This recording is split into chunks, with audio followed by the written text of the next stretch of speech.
So, yeah, Monique, did you go on the, sorry, this is Suraj, Monique, did you go on the tour at Dada Market? Did I go where? With the French group to the tour for Dada. Yes. Ah, so you know Suraj from there? Yes. Yes. I know you. Hi, Damien. Hi. How are you? Hi. Hello, Catherine. Hello. Hey, hello. Good morning. Good morning, everybody. Natasha joining. Good morning. Hi. Morning. Hi. Hello. How are you all? A lot of known faces. Yeah. Suraj will know a lot from your. I can't get my camera to go in Zoom. I don't know why. I can in the other applications, but not on Zoom. That's okay. Never mind. You don't want to look at me. We know what you look like. Yes. Should we make a start? Suraj, are you there? Yeah, I'm there. You are there. Okay, yeah, we just lost your video, that was all. Okay. Well, nice to see you all, and welcome today to Suraj from Boundless Explorism. So many of you will know Suraj from, well, either Monique, your recent tour of Dada, or he worked with reality tours for a long time, who were very good to Mumbai Connections and gave us a wonderful tour for the Ganpati Festival and pottery tour of Dharavi, which was both great. But Suraj has recently left reality and set up his own company, which has a social mission of empowering hardworking and passionate women who are looking for opportunities to stabilize, not socialize, to stabilize their professional and personal lives. So today, as we've not been able to do an in-person Holi Tour, which hopefully next year we will be able to do, Suraj has very kindly agreed to come and explain to us about Holi and about the traditions behind the festival. So before we hand over just to talk about Holi, I just wanted to start by asking Suraj just a little bit about how you started your journey in tourism and how you came up with your new company, especially its title, Boundless Explorism, because I know you've made this word, Explorism. So we'll start by that and then go into Holi. But I'll hand over to you now, Suraj. And if you all of you just want to put yourselves on mute so that we don't get any background noise just while Suraj is talking. Okay, thank you. Namaste. Hi, my name is Suraj. I am a travel enthusiast and has been a tour guide for over 9,000 people from all around the world. Now own an initiative of boosting women empowerment in India by training and developing female tour guides. So this is something, my introductory of my YouTube videos, YouTube and Instagram, Facebook videos.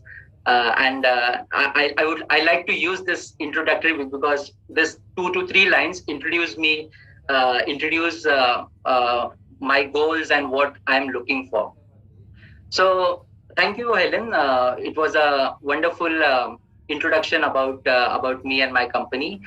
As I introduced myself, I'm into tourism industry from last 9 years, since 2012. It was nothing planned to be in tourism. I still can remember. It looks like when I will tell you the story, it will look like a fiction-based story, but it is real. So I still remember in 2012, it was the month of March.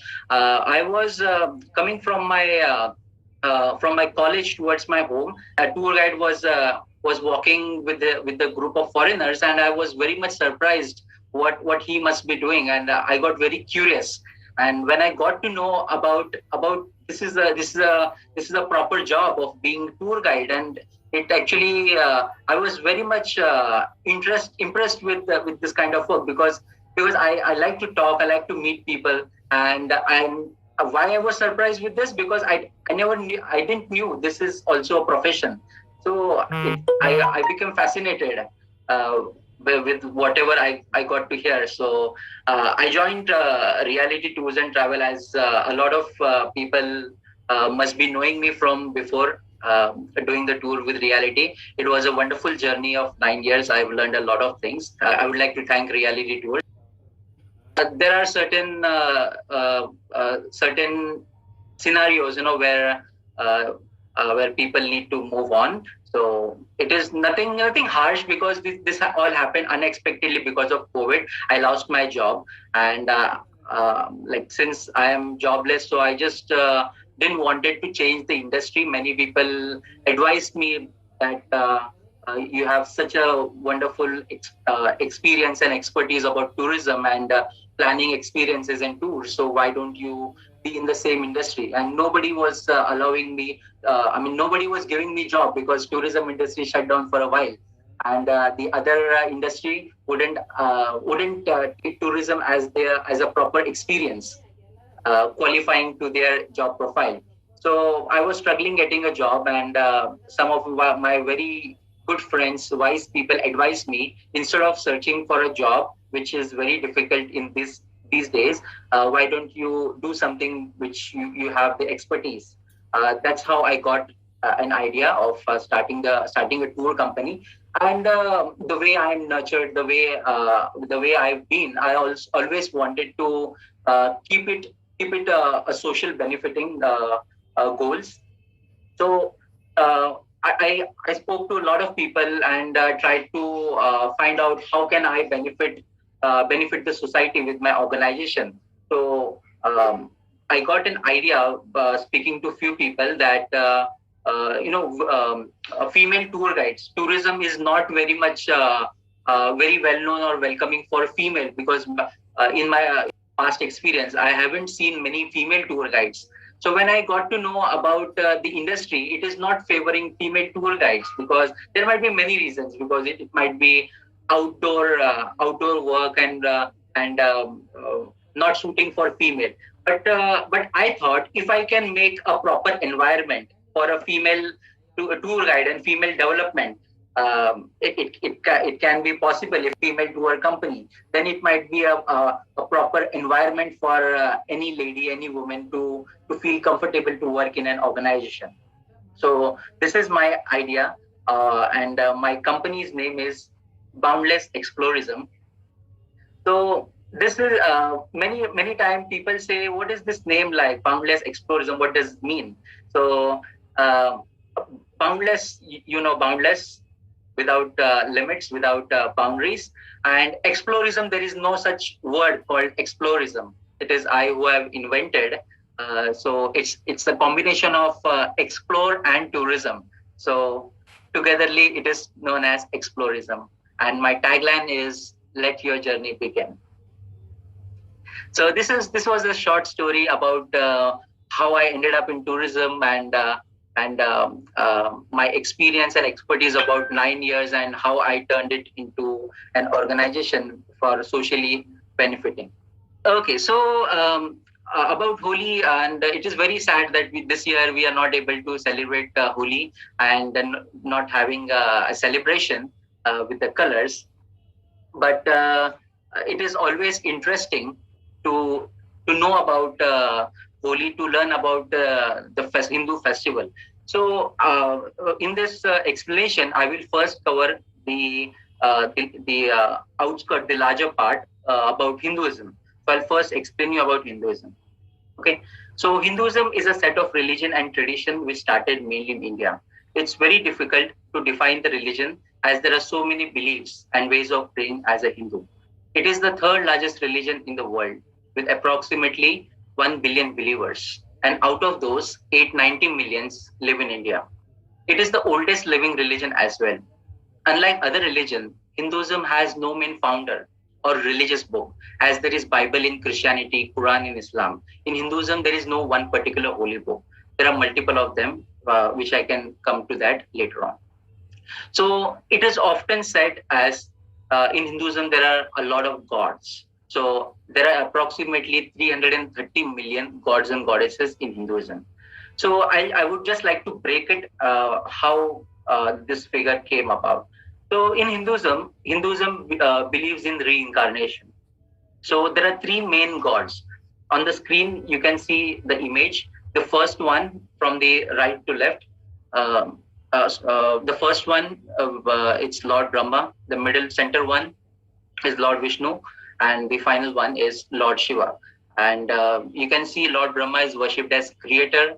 Lord Vishnu is worshipped as preserver, and Lord Shiva is a destroyer of evil. So these are the three main gods. So according to our Vedic scriptures, it is said as these three gods, they took a lot of incarnations in different era of the universe for solving some problem or to help their devotees. So in the different era of the universe, whenever there was a lot of bad things happening, so one of these gods took incarnations. I can give you an example. You must definitely know Lord Krishna and Lord Rama. So they are the 7th and 8th incarnation of Lord Vishnu. The monkey face god Hanuman, he is an incarnation of Lord Shiva. So elephant head god Ganesha, he is the son of Lord Shiva. So similarly, there are multiples, a lot of incarnations happened from these three main gods. So I'll just, I know some of the things must be very complex for you, but if you have any questions, you can type it in the chat box.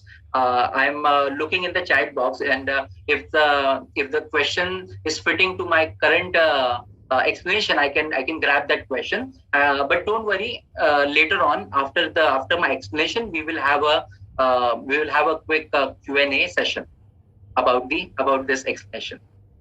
So I hope you're very clear about Hinduism. Do you have any questions? You can just unmute yourself and ask me the question. Good. Good. Yeah, good. I think you can go on. Okay. So next is the story behind the Holi festival. The Holi festival, every one of you must be knowing about Holi festival. We play with colors, we enjoy, we participate in the celebration with music, dance and all. So this is the celebration part which in the modern era. But I would like to take you in the ancient time, the origin of why this festival was celebrated and the importance of it and how it all started. So according to the story of the Vedic scriptures, there was a king called Hiranyakashap. Okay, he was a very intelligent king, and he was a very strong devotee of Lord Brahma. He actually wanted to prove his devotion towards Lord Brahma. So he went on the Himalayas and started doing tapasya. So tapasya means austerity. Are you clear with the austerity? Yeah. So in Hindi, in Sanskrit, it is called tapasya. So he started to perform tapasya to impress his beloved Lord Brahma. So tapasya can go for a while, or it can be for months, years, so until the god get impressed. So after a long time performing the austerity, Lord Brahma got impressed by his tapasya. He came in front of King Hiranyakashap, and he said, Lord Brahma said, "I'm very much impressed with your austerity and your devotion. What do you want from me?" So Lord Brahma offered a boon to the king Hiranyakashap.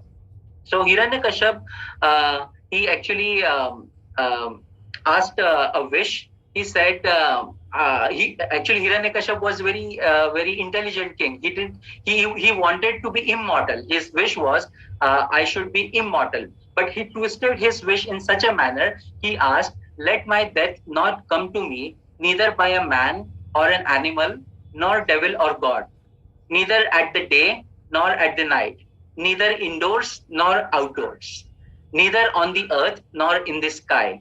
No weapons made of steel, stone, or wood should be able to kill me." So all this thing, it's visible on the screen. You can always read it.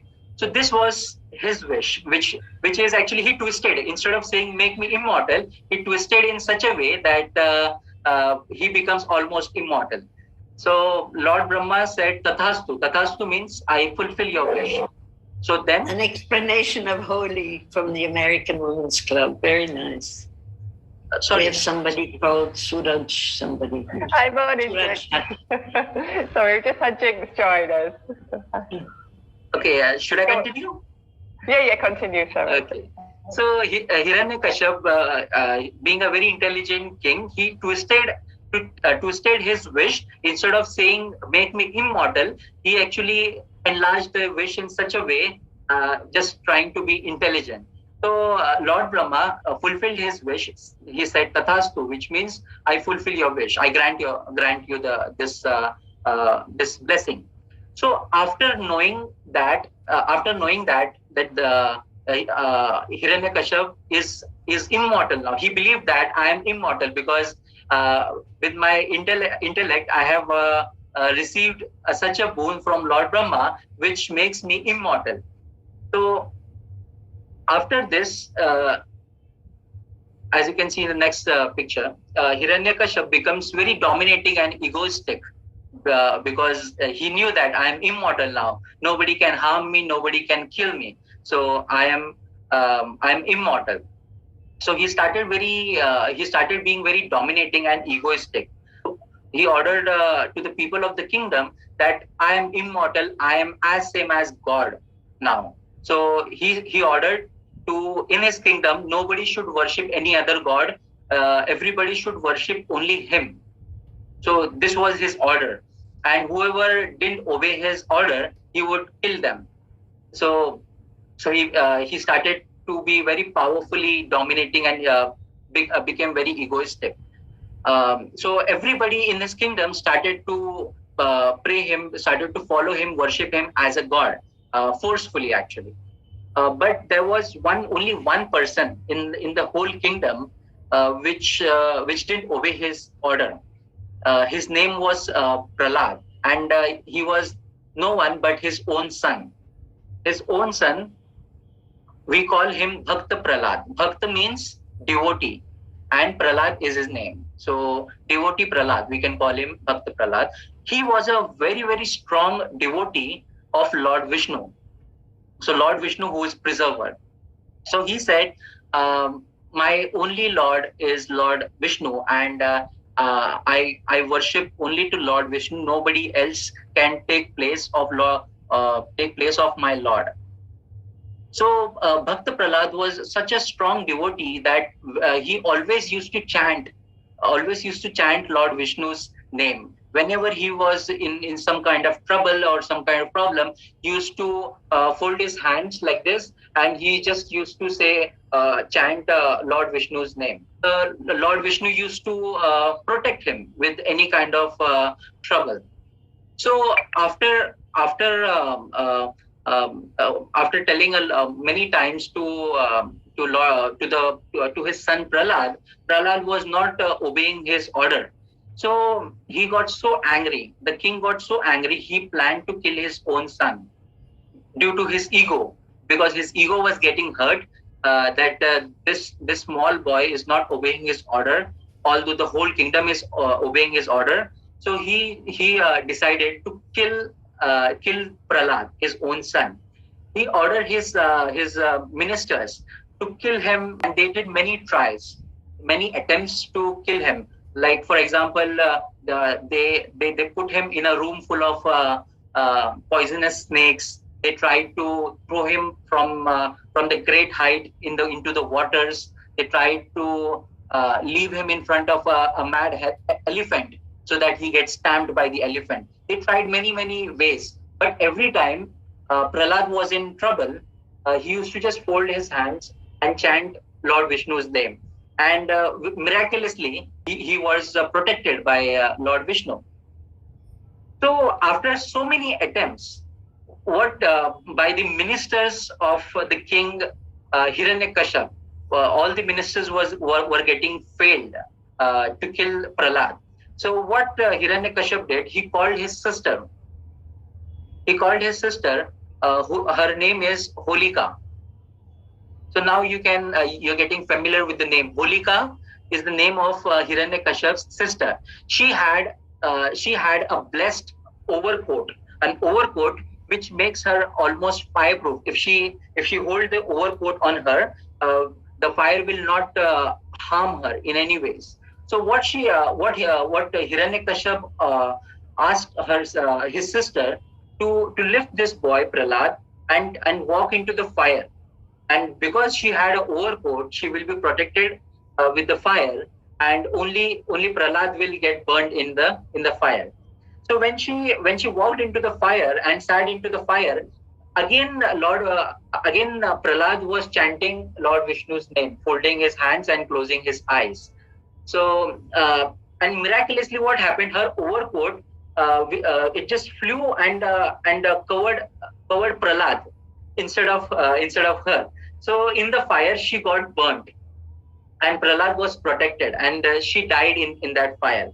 And when Hiranyakashap saw that his sister is killed because of this small boy, he got very furious, very, very angry. He got so angry, he stood in front of Prahlad and asked him, "What is this miraculous thing is protecting you? Who is there? Who is protecting you?" He asked, very furious, very angry. So Prahlad said, my Lord Vishnu is protecting me from all the attacks, all the trouble causing me. So he said, "I don't believe you. Where is Lord Vishnu? Why can't I see him?" He said, Prahlad said, my Lord Vishnu is everywhere. He is everywhere. He is besides me. He is within you. He is everywhere. So King Hiranyakashap asked, Is he in the iron pole in front of you? Prahlad said, "Yes, he is in the metal iron rod also. He is everywhere. He is present everywhere." So he ordered his minister. The king ordered his minister hit that iron pole, hit that so strongly that the iron pillar should get red. So his ministers they put up the fire, and they heated that iron pillar so much that it turned into a red pillar with the fire. So King Hiranyakashap he tried to be very smart here. He said to Prahlad that you believe your Lord Vishnu is in the pillar, then go and hug your beloved God. If you believe that he is in the pillar and he will protect you, go and hug the pillar. So what Prahlad, his son, what he did, he folded his hands and started to chant while walking towards the pillar. So every step he would take towards the pillar started to reduce the temperature, get down the temperature. And by the time he reached to the pillar, the pillar already got to the room temperature. The pillar cooled down. So then when Prahlad hugged the pillar, nothing happened. Seeing this, the egoistic, the evil king got so angry that he just stood up from his throne with his sword, and came to the small boy Prahlad to kill him. When he came to the Prahlad, you can see the iron pillar. The iron pillar cracked into many pieces, and Lord Vishnu, the incarnation of Lord Vishnu, which is Narsimha. So you can see the name Narsimha. Narsimha. Narsimha is also incarnation of Lord Vishnu. So Lord Vishnu cracked that iron pillar into many pieces and jumped out of that iron pillar, and in the form of Narsimha. And the King Hiranyakashap got shocked that who are you? Who are you? I am Narsimha, incarnation of Lord Vishnu, and I am here to kill you because you have troubled my devotee a lot, and I have taken this incarnation of Narsimha to kill you. Then King Hiranyakashap started to laugh. He said, "I don't believe you because I have a boon from Lord Brahma that nobody can kill me. I am immortal." Saying this, he started to laugh, the evil laugh. Narsimha, the incarnation of Lord Vishnu, Narsimha, as you can see the image, he's not human, and he's a mixture of many different aspects, human and animal. So Narsimha asked the king, "I know what is your blessing." So Narsimha one by one repeated the whole boon. So he said, Lord Brahma has granted you the boon, saying that the death will not come to you, neither by a man nor an animal. So I am none of them. I am a mixture of a human and animal. So technically, I am half man and half lion. So technically, I am not a man, and also I am not an animal. The second part of the boon is neither at the day nor at the night. So Narsimha said it is about to get sunset. So technically, it is neither day nor night. So the third part is the third part of the wish is neither indoors nor outdoors. So Lord Narsimha took him on the doorstep of his kingdom under the door frame of his kingdom. So technically, again, it is neither indoors nor outdoors. It is middle. It is no man's land. Neither indoor nor outdoor. The fourth part of his wish was neither on the earth nor in the sky. So Narsimha held him on his lap, which makes him neither on the earth nor in the sky. So the fifth part of his wish is no weapon made of steel, stone, or wood should be able to kill him. So Narsimha didn't use any of these weapons. He used his dangerous lethal claws. So with his claws, as you can see in the image, he just tear his stomach apart, and that's how Lord Narsimha, who is incarnation of Lord Vishnu, killed the evil king Hiranyakashap. So this is the story how a devotee king egoistic and started to trouble the people in the kingdom. So when his devotees were in problem, one of the three main gods, Lord Vishnu, took an incarnation of Narsimha according to the scenario of the problem. So this is an example. When I said to you at the beginning while explaining Hinduism that there are 330 million gods and goddesses according to our holy scriptures. So this is an example how this number came about. So one of these main gods from Lord Brahma, Lord Vishnu, Lord Shiva, one of these three gods, they took incarnations on the different era of the universe to help with the different problems to his devotees. So after killing the evil king Hiranyakashap, so Pralad became the next king and he got the throne.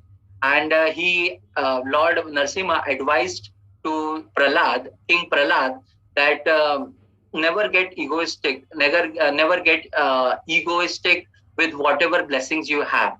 So the King Pralad replied, kindly bless me that no wish may arise in my mind of anything. So kindly bless me with this thing so that nothing, like in the future in my lifespan, nothing I should never have any wishes in my mind. So after this, Lord Narsimha went making King Pralad, and he governed his kingdom with a lot of ethics. So this is the entire story of the king Hiranyakashap and his son Pralad, how Hiranyakashap tried to kill his own son. So now, how it is related to Holi. So this story is very much related to to Holi. So now I'm changing the slide. The Holika Dahan, as you can see in the screen, there are two parts of Holi festival. The first day, where you have seen in the entire city, they are burning the bonfire. So the bonfire is nothing but Holika Dahan.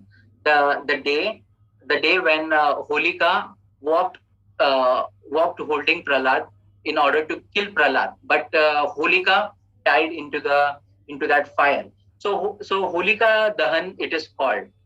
So what does this mean for Indians? For Indians, it means in the holy fire, all the evil power, all the bad things, all the sadness, all the things which is causing them trouble should get burnt in the fire. So this is the importance of the Holi Dahan, Holika Dahan, which is the first day of Holi, which is very, very important. and the Holika Dahan, that bonfire, is the main day of the Holi festival.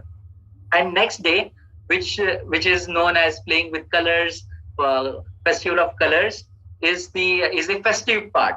After all these things, when Hiranyakashap was killed, and again everybody got happy, and the kingdom was governed by King Pralad very ethically. Then the festival of colors, people came together, they shared each other's joy, and they got happy.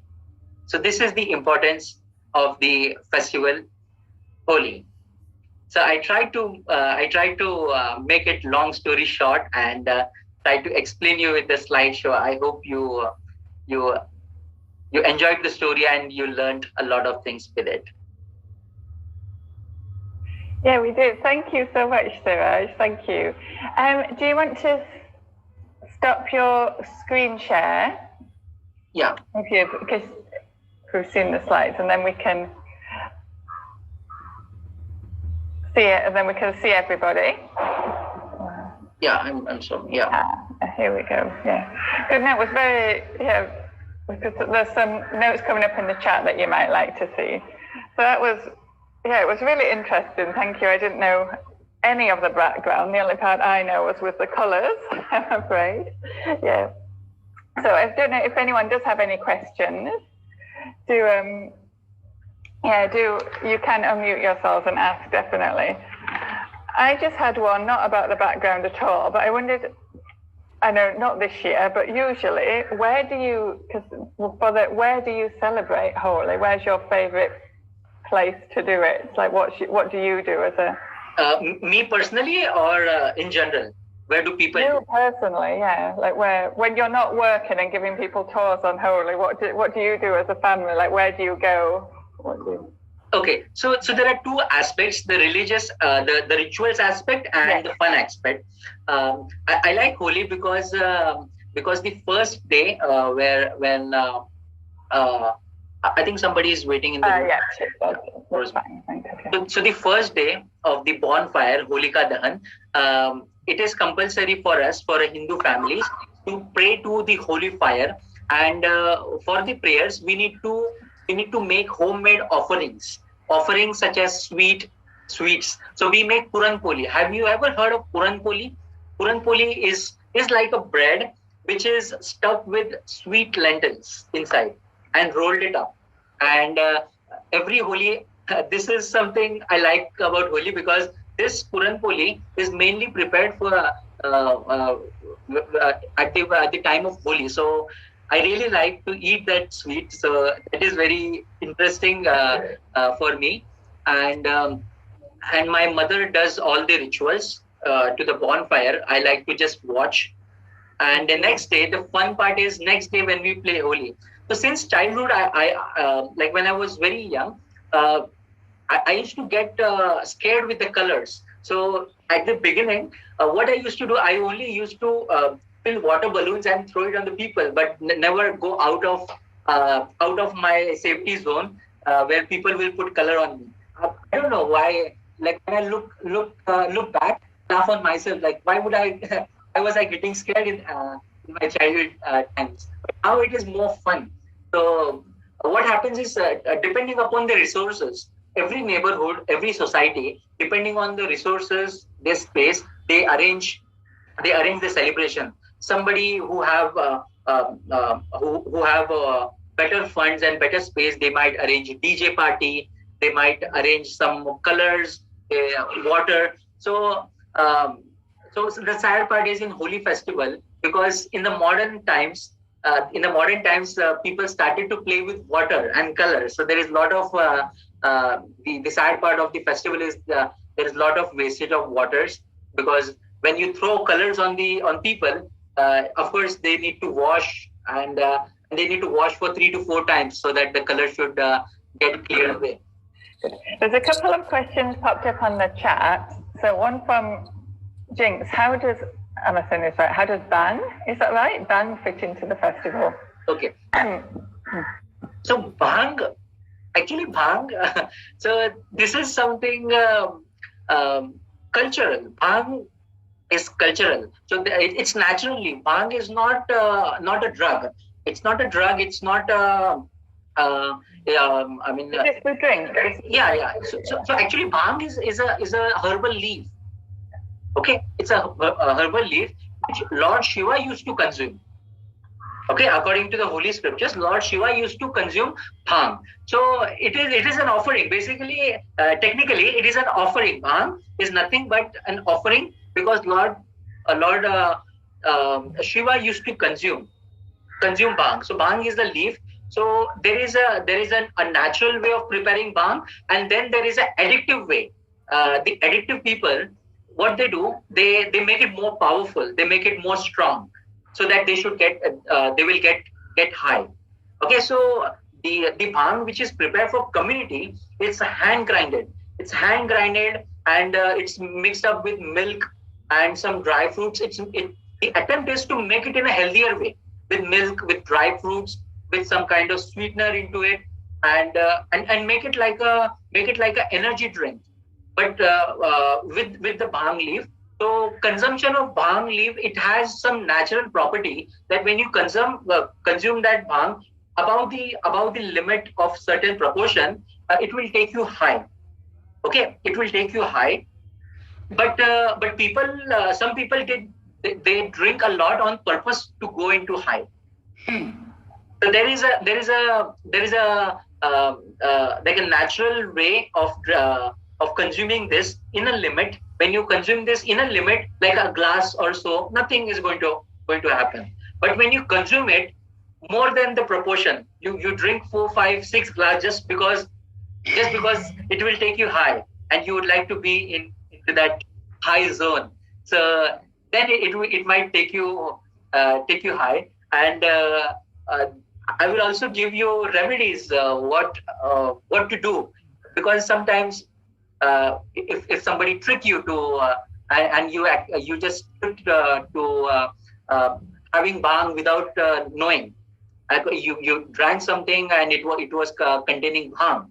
So bhang, actually, when you consume into above the limit, so how alcohol works into our body, it is in our blood. Alcohol is in our blood. It will take you high little by little as soon as you drink, right? Little by little, as soon as you drink, like within 5-10 minutes, you get to know that yes, I'm getting a little bit drunk, so I should stop now.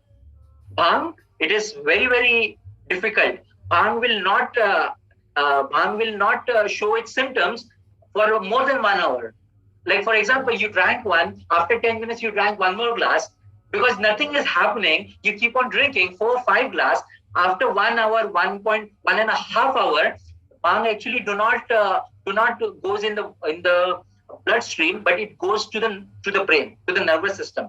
So you might get into certain emotions, like for example, while drink, because the nervous system copies your emotions and makes duplicates. So while drinking bhang, if you are in joy, if you're laughing, there is a possibility for 3 hours you keep on laughing. Okay, and somebody is sad, somebody is from inside, they're very emotional and they're sad. There is a big possibility. I've seen adults crying for hours and hours because all their emotions, because the nervous system, because it affects the nervous system for some time, and you lose the ability of thinking. Whatever is in your emotion, whatever is in your mind, it just comes out without being conscious. And bhang, when the overdose of bhang can make you high, not in terms of like how, it is very difficult than how alcohol works. Alcohol works only on your bloodstream, and you get high and you lose the ability. But in bhang, you get very active. You cannot sit. Your mind is so much jumping from one thought to another thought. It is like you don't have control on your mind. So this is something you need to be sure. It is a drink which is consumed, which is good if you consume in a safer proportion. If it goes under more than the proportion, mainly the first timers, as the beautiful lady, she's drinking one. After 10 minutes, she just likes the taste and she drinks one more. And after 20 minutes, she drinks the third one. After 40 minutes, she drinks the fourth one. But bhang do not show its effect until 1 hour or more than 1 hour. So this is the something. And to get cure, nothing can cure you with the bhang. Okay, only sleep does. So if you see somebody who is high in bhang, let him sleep. Because if he's not sleeping, his mind will keep on jumping from one thought to another. He's not going to be at one place. Okay, so let him sleep, and that sleep can go up to 2 days also. Okay, that sleep can take you for 2 days also. I have seen this kind of thing. It's funny when you think it what happened, but it is something to be informed about. Sounds like alcohol with me as I get older. I have to have 2 days of sleep. and some people also consume bhang because it makes them to sleep. It takes them relief from all the pressure. You just go to the state of mind where nothing is causing you, nothing is harming you. No emotions are coming, and you just go into your own world. It's like how drug addicts inject themselves to go and get into high. And bhang is triggered by sweet.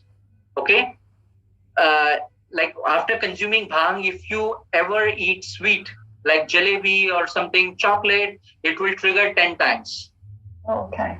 So this is something I would like. I mean, I know I'm getting off the tour, but this is the great information I would like to share. So bhang is a good thing. The idea of preparing bhang was to make it health drink with more dry fruits, with milk and sugar and all.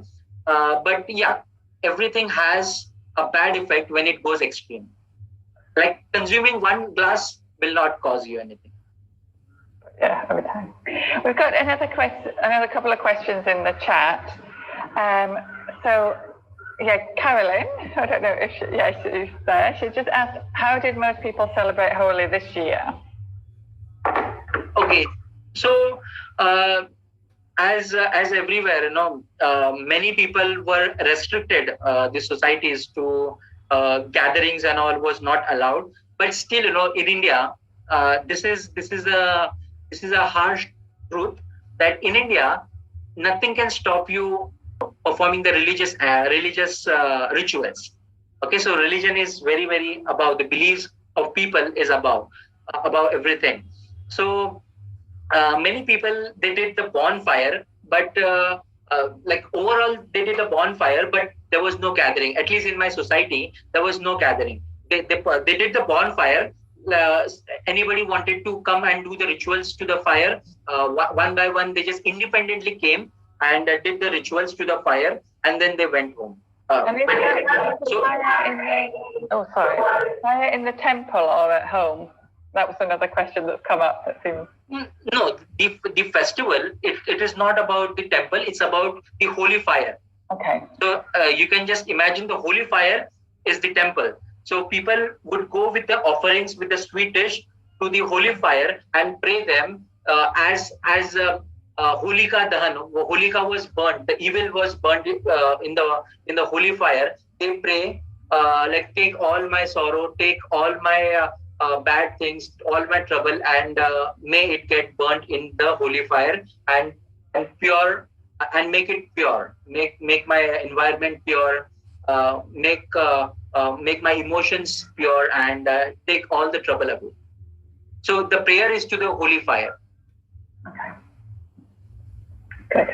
I think, yeah, there might be a couple more in the. Okay, so there is one question from Rosemary. It says, does it actually take 2 days to leave the body, the bhang? I have been here a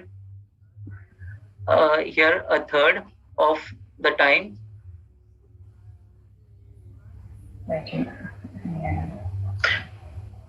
Okay, Rosemary, could you repeat the question, because I'm understanding the question. Could you unmute and repeat the question?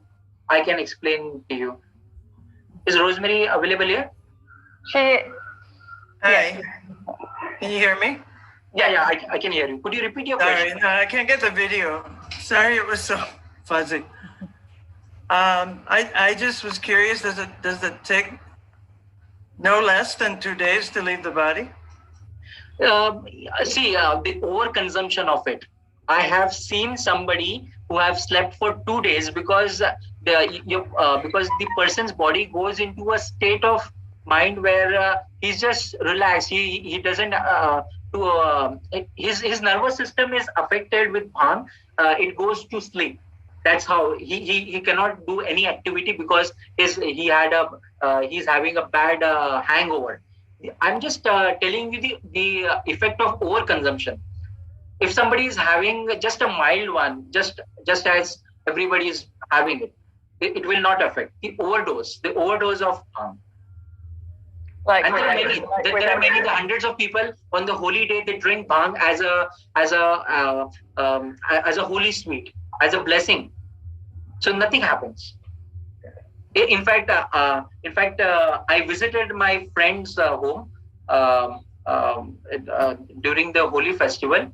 I myself and my friend's father, he offered me bhang. I just drank like a half a glass. Nothing happened. I knew this. I told him, no, within 2 days I have a very important presentation online, so I cannot take risk. But I still drank a little because I knew it, because it's consumed by the family. So I was sure that it is not strong one. But you need to be careful when some naughty friends offer you. Yeah. This is always very fishy. When some naughty friends offer you bhang, then you need to give a second thought. Thank you. I think, we don't want to use too much of your time now, Suraj. I don't know if anyone else has any more questions about Holi, or I just wanted to ask one about your general business, if no one has any more specifically about Holi. I just wanted to ask, so when you are more, I know you have done a tour with Catherine, organised a tour for the French group, but when things are up and open and more running more, what tours will you be offering? Obviously, there's the Holi one, which we'll have to wait for next year. But are you going to do more like bespoke tours for specific groups, or will you all kind of have a standard package? So right now, I on my website, I have just put some of the tours for local for general tourists, which is more like sightseeing and all, which you will find in any other tour company. But I have tried to improvise it, because see, you cannot make it a different tour, because sightseeing is same, like the same Gateway of India, or the same Taj Mahal, the same Mumbai University. So that the sites will be same, but the method of doing it, the explanation, the way of doing it can be different. So I have worked a lot on preparing how to execute in a different way. So this is something I have improvised, and I've also developed some tools which you will not find anywhere. These are something which I would put it up later on, because I don't want to put it up and somebody would copy it right away. So I have tried to do something different, and I have tried to target many different people's requirement, like somebody who is interested in this mythological story. There are a lot of foreigners I have seen, they are so much interested. Like, for example, like I shared with you right now, it was one of the mythological story, which has a lot of learnings. So many people are interested. So I have prepared a special tour only for the mythological story lovers.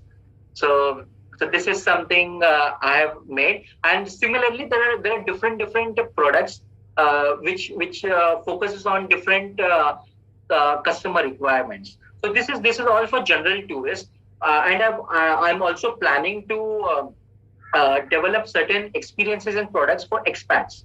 As I was in touch with Bombay Acule, Mumbai connections, like you people are from.